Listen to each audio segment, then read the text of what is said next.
Bonjour à tous, aujourd'hui nous allons voir ensemble comment créer et partager un document audio. Le document audio est une ressource extrêmement intéressante pour la classe, d'une part parce qu'elle permet de varier les types de documents que l'on propose, mais aussi parce que cela permet de pallier à certaines difficultés et certains handicaps en proposant la version audio d'un texte que l'on étudie en classe. Tout d'abord, nous observerons ensemble la marche à suivre. Préparer son enregistrement, trouver un endroit propice, lancer l'enregistrement, le retravailler, télécharger et partager. On va d'abord donc préparer son enregistrement. Avant de commencer, il faut établir une feuille de route pour éviter de ne pas avoir à trop retravailler son document. Et donc, on va créer un script. Ensuite, on va bien entendu penser les silences. Lorsqu'on est en train de lire un texte en classe, on ne lit pas tout d'une traite. On laisse de temps en temps le silence s'installer pour laisser le temps aux personnes de réfléchir. On va bien entendu organiser les parties clairement pour pouvoir les annoncer en amont de son texte audio. Et surtout, on pense à donner le vocabulaire en amont si besoin lorsqu'on est face à une classe qui a énormément de besoins en termes de lexique. On va également choisir un outil. On a le choix entre l'enregistreur ou le smartphone. Le smartphone, eh bien, aujourd'hui, la plupart des personnes en ont un. Des applications sont intégrées ou alors on peut en télécharger. Et si on demande aux apprenants de eux aussi produire un texte audio pour ensuite nous le partager, on peut montrer son utilisation en classe. Bien entendu, la puissance des différents smartphones est variable. La qualité du son va elle aussi être extrêmement variable et je rajouterai que certaines marques ne permettent pas d'étendre la capacité de stockage et donc certains apprenants rechignent à rajouter des applications. En ce qui concerne l'enregistreur, la qualité du son est souvent top. C'est le travail principal que l'on demande à un enregistreur vocal. Et donc, il le fera extrêmement bien. Pour ma part, j'utilise la marque Zoom qui est tip-top. C'est très facile à utiliser. Généralement, on n'a pas trop à s'interroger sur ce qu'il faut télécharger, ce qu'il faut faire. Par contre, eh bien, tout le monde n'a pas d'enregistreur vocal et ils peuvent s'avérer relativement onéreux parfois. Enfin, si on se trimballe déjà avec énormément de matériel, si on est comme moi avec un gros sac à main, eh bien ça fait un matériel en plus à transporter. Mais bon, heureusement, ces choses-là ne sont pas très volumineuses. Pour ma part, mon choix s'est porté surtout vers un enregistreur vocal. Surtout lorsque vous avez des personnes dans votre classe qui ont des handicaps liés à l'audition, comme l'hyperacousie, ou qui sont atteints de cécité, ils vont être extrêmement attentifs à la qualité sonore du fichier que vous leur proposez. On va ensuite essayer de trouver un endroit propice. Si jamais nous n'avons pas de lieu calme, sans écho, et que l'on n'est pas correctement installé, et là je pense notamment à la manière dont la voix est portée, on va essayer de s'installer de manière droite, que les poumons soient bien dégagés, si possible debout, de sorte que la voix et les espaces aériens soient bien dégagés pour que l'on ait une qualité sonore qui soit correcte. Si on n'a pas ceci, eh bien, on peut essayer de recouvrir de drap les meubles de la pièce. Ça va limiter les échos. On peut tout simplement prendre une boîte en carton et se mettre notre micro à l'intérieur.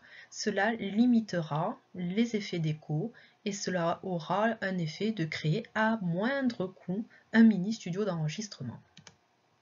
Enfin, n'hésitez pas à utiliser un micro avec une bonnette pour limiter les petits crachotements.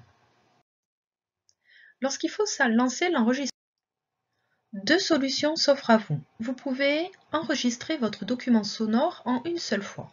Cela demande attention à avoir très bien préparé son enregistrement en amont. Et cela demande aussi de pouvoir faire un enregistrement court, car lorsque l'on parle, petit à petit, on commence à se fatiguer et la qualité de votre enregistrement pourrait en pâtir. Lorsque c'est fait, on le télécharge sur un espace de partage et on crée les documents physiques.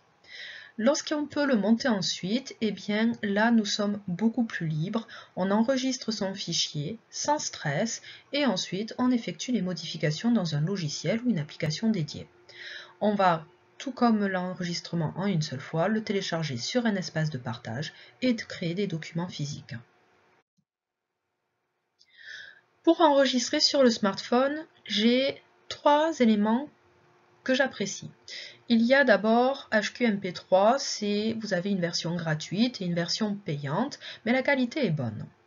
Enregistreur voix facile, celui que j'utilise parce qu'il est extrêmement facile et qui permet d'utiliser plusieurs formats. Et enfin, Music Maker Jam, pour les musiciens, il permet de monter, mais également de s'amuser avec ce que l'on fait. Attention, Music Maker Jam peut être relativement compliqué pour les personnes qui n'ont pas l'habitude des logiciels de musique et de montage ou qui n'ont pas l'habitude du monde de la musique. Lorsqu'il s'agit de le retravailler, eh bien, vous avez plusieurs solutions. Vous en avez des gratuites comme Audacity, il est gratuit mais assez peu sexy. Et vous avez des solutions très complètes, professionnelles mais extrêmement chères comme Adobe Audition. N'hésitez pas à faire vos recherches et à aller voir ce qui se passe. L'avantage d'Audacity, c'est que vous trouverez énormément de tutoriels et qu'il sera aisé de le télécharger sur votre appareil, qu'il soit Mac, PC ou Linux. Vous pouvez donc trouver des tutoriels pour télécharger Audacity, trouver également des tutoriels pour et vous aurez des tutoriels pour apprendre les bases du montage et retravailler un fichier. Je vous mettrai bien entendu tous les liens dans la description en dessous de la vidéo.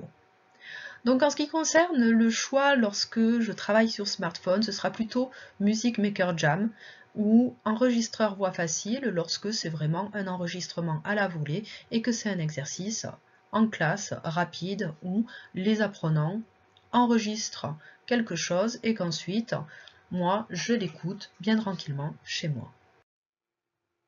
Restez bien avec moi jusqu'à la fin parce que je vais vous montrer les différentes procédures à mettre en place pour télécharger votre document audio sur un espace de partage et ensuite créer des liens courts, des QR codes pour les intégrer sur un document type Word ou PDF.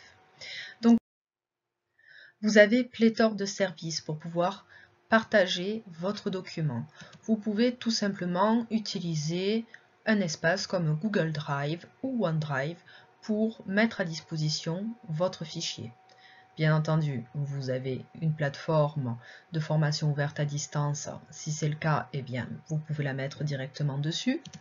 Vous pouvez utiliser des services type SoundCloud ou alors carrément faire appel à des services de podcast qui peuvent être payants comme Ocha par exemple.